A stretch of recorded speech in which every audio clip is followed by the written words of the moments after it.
Since the hard-won ceasefire of last October, the United States and our partners have facilitated the delivery of vast amounts of humanitarian aid, numbers that nobody's ever seen before. In November, the United Nations Security Council unanimously approved the Board of Peace. And last month in Davos, we welcomed over 24 members to this very important new organization. And we are very closely working with the United Nations.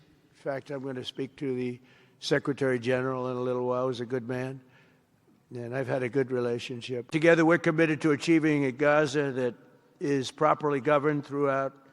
The whole area is going to be, so many countries that have really nothing to do with the Middle East, but they're maybe somewhat close by.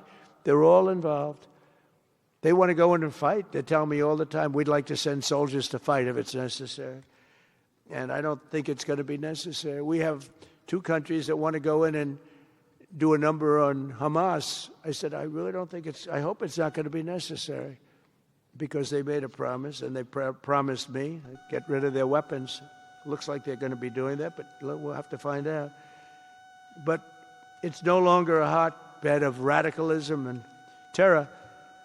And to end that, we have today, and I'm pleased to announce that Kazakhstan, Azerbaijan, UAE, Morocco, Bahrain, Qatar, Saudi Arabia, Uzbekistan, and Kuwait have all contributed more than $7 billion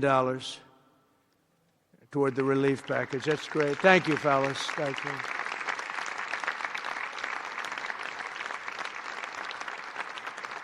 And many more are contributing, too. So the numbers are, this just started. This is our first meeting. But every dollar spent is an investment in stability and the hope of new and harmonious. It's a region that's so important. It's so vibrant. It's so incredible. The people are so incredible, but we want to have a harmonious Middle East. The Middle East is amazing. So many friends in the Middle East. They're so smart. Sometimes they're too energetic. That's the problem. A lot of people aren't energetic. Sometimes they're a little bit too energetic. These are great people. The world is now waiting on Hamas, and that's taking place. And it's the only thing that's right now standing in the way. We have Lebanon with certain things that we're working on that are very important. We have to solve the problem of Lebanon, but it's relatively small in terms of what's been done.